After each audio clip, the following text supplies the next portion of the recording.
نمکین پانی میٹھا ہو جائے، وہ جنت کی حور اگر زلف لہرا دے، دنیا کے 800 کروڑ لوگ جن کے زلف کے حسن کو دیکھ کر بے ہوش ہو جائے، وہ حسین و جمیل حوریں جس کی آنکھ ایسی ہوں گی جیسے کوئی انڈا رکھ دیا گیا ہو، ریشمی لباس پہنے کے ہوں گی، 70 جوڑے پہننے کے بعد بھی ان کی پنڈلی کا خون باہر سے ایسا دکھائی پڑے گا جیسے کہ لال رنگ کی شراب ہو سفید بوتل میں رکھ دی گئی ہو، حسن و جمال کی مجسمہ ایسی حوریں ملیں گی، دنیا کی کسی عورت میں وہ حسن ہی جو ایک جنت کی حور کی پنڈلی کا حسن ہے، وہ ایک جنت نمازی کبیروں کے نکاح میں، روزے دار کے نکاح میں، ایک نیک متقی پرہیزگار کے نکاح میں وہ حوریں آئیں گی، ایک حور نہیں 70 حوریں، 10 حوریں، جو دنیا میں جتنا زیادہ گناہوں سے بچے گا اسے اللہ اتنا ہی زیادہ اللہ جنت میں حوریں عطا فرمائے گا۔ تو ہم نے کبھی حور کی بات نہیں کی، اس لیے بچہ ایک چھوکری کے پیچھے اپنی زندگی ختم کر دیتا ہے، یہ سوچتا ہے کہ چھوکری اگر مل گئی مجھ کو دنیا مل جائے گی، میری زندگی کا مقصد حاصل ہو جائے گا، میں اسی چھوکری کے لیے پیدا ہوا ہوں، یعنی وہ گانا فلم کا سن کر کے کہ ہم ساری دنیا کو چھوڑ دیں گے تیرے لیے، ہم ماں باپ کو چھوڑ دیں گے تیرے لیے، ہم اپنا وطن چھوڑ دیں گے تیرے لیے، یعنی جیسے کہ پیدا ہونے کا مقصد وہی ایک چھوکری کو حاصل کرنا، ماں نے 9 مہینے تک پیٹ میں بچے کا بوجھ برداشت کیا، اسی لیے تاکہ چھوکری کے پیچھے پاگل ہو جائے، ماں نے 9 مہینے، ماں نے 2 سال تک چھاتی کا دودھ کمزور رہ کے مجھ کو پلایا، اسی لیے کہ ماں کی ممتا کو پاؤں کے نیچے رونق کر ایک چھوکری کا چہرہ دیکھتے رہے، یہی زندگی کا مقصد ہے۔ اللہ نے قیمتی آنکھ دی، قیمتی زبان دی، اللہ نے خربوں روپے نہیں بلکہ یعنی سمجھ لیں کہ اس کی قیمت کچھ ہو ہی نہیں سکتی ہے، یعنی اللہ نے سر سے لے کے پاؤں تک بیش بہا قیمتی صحت اللہ نے عطا فرما دی۔ اگر آدمی کی آنکھ اللہ لے 50 کروڑ روپے خرچ کر کے وہ امریکہ کے ڈاکٹر کے پاس جائے اور کہے ڈاکٹر بابو میری آنکھ بینائی واپس کر دے، وہ ڈاکٹر اسمرتھ ہو جاتا ہے، میں بینائی نہیں دے سکتا، تو بینائی ہمیں ملی اسی لیے تاکہ میں چھوکری کو دیکھتا رہوں۔ اللہ نے یہ زبان دی ہے، گونگے کو دیکھ لے جو گونگا بول نہیں سکتا ہے، اور ہم قینچی کی طرح زبان چلاتے ہیں، اسی لیے تاکہ چھوکری سے 1 گھنٹہ تک فون سے بات کرتے رہے، اسی لیے اللہ نے قیمتی زبان دی تھی۔ اللہ رب العزت نے کان دیے،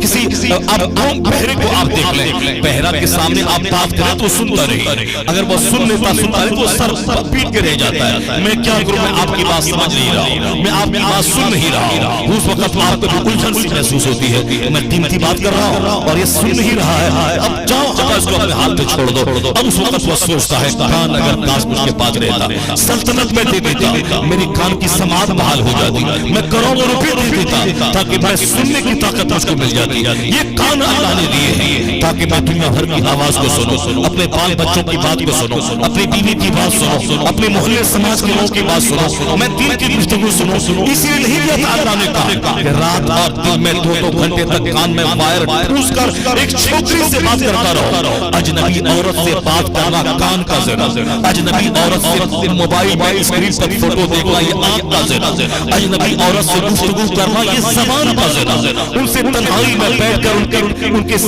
بدن پہ ہاتھ رکھ کے چلنا یہ ہاتھ کا زنا، ان سے اپنے کمرے میں ان کے چہرے پہ نگاہیں گھار کر ان کو دیکھتے رہنا یہ آنکھ کا زنا، یعنی ایسی حالت میں زندگی ہم گزار رہے ہیں، یہ زبان کا مس یوز، آنکھ کا مس یوز، کان کا مس یوز۔ اگر اللہ کر یہ کان چھین لے تو اس وقت یہ مت بولنا کہ اللہ نے کان چھین لیا، اس وقت اللہ کا زبان کو چھین لے اور تو بھولنا بن جائے، یہ مت بھولنا کہ اللہ نے زبان چھین لی، اللہ نے آپ کی بینائی کو کمزور اگر اللہ کر دے، یہ مت بولنا کہ آپ کی بینائی چلی گئی، اللہ نے آنکھ اس لیے نہیں دی تھی کہ چھوکری کا دیدار کرتے رہے، اللہ نے آنکھ اس لیے دی تھی تاکہ میں مصحف شریف قرآن پاک کا میں دیدار کرتا رہوں، خانے کعبہ کی دیوار کو میں دیکھتا رہوں، اور اس لیے اللہ نے آنکھ دی تھی تاکہ میں ذریعہ حلال حاصل کروں اور روزانہ ماں باپ کے چہرے کو دیکھوں، 100 بار بھی دیکھوں تو 100 بار حج کا ثواب اللہ مجھ کو عطا فرماتا ہے۔ اللہ نے آنکھیں دی تھی ماں کے چہرے کو دیکھنے کے لیے،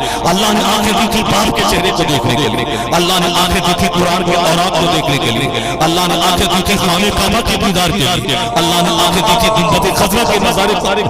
کرنے کے لیے، اللہ نے آنکھیں دی تھی نیک متقی پرہیزگار لوگوں کے چہرے کو دیکھنے کے لیے۔ ایک عالم دین کا دیکھنا، نائب پیغمبر کا دیکھنا، نائب رسول کا دیکھنا، اس سے آنکھ کا نور بھی بڑھتا ہے، چہرے کا نور بھی بڑھتا ہے، اس سے سینے کا سن بھی کھلتا ہے، سینے کا غرور بھی بھی مٹتا ہے, دنیا کی محبت چھڑتی ہے, آخرت کی محبت پیدا ہوتی ہے. تو جس آنکھ کے راستے سے دنیا کا کچرا بھی اندر جاتا ہے, اسی آنکھ کے راستے سے نور بھی اندر جاتا ہے. آنکھ کا مس یوز ہوا, یہ سمجھ لیں کہ سارے کچروں سے سینہ بھر جائے, یہ دل, یہ نفس ناپاک, یہ نفس کی طاقت مضبوط ہو جائے, پھر آپ کی جنتی فکر کمزور ہوگی, آپ نفس کے غلام بنتے جائیں گے. اس لیے اس آنکھ کو بے لگام نہ چھوڑا جائے, یہ آنکھ کو بے لگام نہ چھوڑا جائے, زبان کو بے لگام نہ چھوڑا جائے. اسی آنکھ کے راستے سے ہی سارے فسادات اندر جاتے ہیں. مصطفیٰ فرماتے ہیں نگاہوں کی حفاظت کرنا, ورنہ اس زہر میں اس قدر بجھا ہوا تیر ہے وہ جو تم کو تباہ و برباد کر ڈالے گا. یعنی یہ بدنگاہی, آدمی پہلی بار نظر دوڑا کے نظر اٹھاتا ہے, پھر وہاں سے گندے وسوسات دل میں پیدا ہوتے ہیں, اخیر اسٹیج میں جا کے ہاتھ بھی اٹھتا ہے, شرمگاہ بھی کھلتی ہے. پہلا دروازہ اس آنکھ کا, پہلے میں مکان کو دیکھتا ہوں, تب دل میں ایک حسرت پیدا ہوتی ہے, کاش اسی طرح کا مکان مجھ کو بھی مل جاتا. میں دوسروں کے گھر میں جاتا ہوں, وہاں کے انٹیریئر ڈیکوریشن کو دیکھتا ہوں, ایک دل میں خیال آتا ہے کاش اسی طرح کا پینٹ میرے گھر میں ہوتا, اسی طرح کا صوفہ میرے گھر میں ہوتا, اسی طرح کا تمام فرنیچر ہمارے گھر میں ہوتے. یعنی پہلے آنکھ دیکھتی ہے, پھر دل میں خیال پیدا ہوتا ہے. پہلے میں دوسروں کی بیوی کو دیکھتا ہوں, پھر دل میں خیال پیدا ہوتا ہے کاش میری بیوی بھی ایسی لمبی ہوتی, ایسی گوری ہوتی, ایسی خوبصورت ہوتی. اب اگر نہیں ملی تو زندگی بھر مایوسیت کا شکار ہو جاتا ہے. یعنی آنکھ بہکتی ہے, آنکھ کو کنٹرول میں رکھنے کے لیے آقا دو جہاں نے کہا تھا نگاہ نیچی رکھنا, سرکار دو جہاں نے فرمایا تھا نگاہوں کو نیچی رکھنا, اور اللہ نے فرمایا تھا کل للمؤمنین یغضوا من ابصارہم. اے حبیب آپ مسلمانوں سے کہہ دیجئے اپنی نگاہوں کو نیچی رکھا کریں, اپنی شرمگاہوں کی حفاظت کیا کریں, نگاہ نیچی رہے. سرکار دو جہاں نے فرمایا پہلی نگاہ تمہاری ہے, اور دوسری نگاہ اٹھا کے دیکھو گے وہ نگاہ شیطان کی طرف سے ہے, وہاں سے گناہ شروع ہو جاتا ہے. سامنے آنے والی لڑکی پر پھر پہلی نگاہ پڑ گئی, نگاہ نیچی کر لی, اس نگاہ پہ کوئی گناہ نہیں. البتہ جہاں دوسری نظر اٹھی وہاں سے گناہ شروع ہو جاتا ہے, وہ دوسری نظر شیطان کی طرف سے ہے. وہ ایک زہر میں بجھا ہوا تیر ہے جو تمہارے سینے اور تمہارے دل کو ہلاک اور تباہ و برباد کر دے گا. وسوسہ کی دنیا میں گم ہو جاؤ, گندے خیالات دماغ میں آنے لگیں گے. یہ نظر کی بہکنے کی وجہ سے نماز میں بھی میں رہتا ہوں, نماز میں بھی گندا خیال آتا ہے. جمعہ کی نماز پڑھتا ہوں, امام نے پہلی اور دوسری رکعت میں کس سورت کی تلاوت کی, سلام پھیرنے کے بعد کوئی مجھ سے پوچھے تو 99% آدمی بتا نہیں پائے گا کہ پہلی سورت میں امام نے کیا تلاوت کی. اس لیے کہ دماغ تو وہاں موجود ہی نہیں تھا, دماغ تو گندی لڑکیوں کے چہرے کے دیکھنے میں مست تھا, دماغ تو دوسروں کی دکان, دوسروں کی دکان, دوسروں کی مکان, دوسروں کی ڈیکوریشنز کے تو دماغ میں وہی ڈیکوریشن سے گھوم رہا تھا. تو مسجد میں بھی اس کو میں نہیں بھول پاتا, خانے کعبہ کا طواف کرتے ہوئے بھی اس گندے خیال کو میں دور نہیں کر پاتا. روضہ رسول پہ حاضری دیتے وقت بھی وہ وسوسہ میرا ساتھ نہیں چھوڑتا, قرآن کریم کی تلاوت کے وقت بھی وہ وسوسہ میرے دماغ سے نہیں ہٹتا. آدمی قرآن پڑھتا ہے, دماغ نہیں چلا گیا, حکومت خضرہ کے سامنے درود و سلام پڑھ رہا ہے, دماغ کہیں کھو گیا ہے, خانے کعبہ کا طواف کر رہا ہے, دماغ کہیں کھو گیا ہے. ہاں جو چیزیں میری نگاہوں میں بستی ہیں زیادہ وہی دماغ میں جا کے اسٹور رہتی ہے, وہی سینے پہ حاوی ہوتی ہے. آنکھوں کی حفاظت اگر ہو گئی تو یاد رکھیں دماغ میں خیال بھی اچھا آئے گا, دل میں وسوسات بھی اچھے آئیں گے, اور پھر آدمی کا سینہ بھی روشن ہوگا, گندے خیالات سے اس کی دوری بڑھتی جائے گی. پھر وہ آنکھ بند کرے گا, اگر وہ بازار میں بھی رہے تو دماغ میں گنبد خضرا کا نقشہ گھومتا رہے, وہ اپنے گھر میں بیٹھا رہے, خانے کعبہ کا دیدار و تصور میں کرتا رہے گا. اور اگر متقی لوگوں سے ملاقات ہوتی رہی تو وہ بند کمرے میں بھی کیوں نہ رہے گا, اسی متقیوں کا چہرہ, اولیاء اور صالحین کا چہرہ, نیک لوگوں کا چہرہ ان کے دماغ میں گھومتا رہے گا. اور اگر ہمیشہ صبح سے لے کے شام تک اجنبی عورتوں کو دیکھتا رہا, دوسروں کے مکان کو دیکھتا رہا, چلنے والی گاڑیوں پہ نگاہیں گاڑتا رہا, گندی تصویروں کو دیکھتا رہا, وہ حالت سجدہ میں بھی بھول نہیں پائے گا. طواف کعبہ کے درمیان بھی اس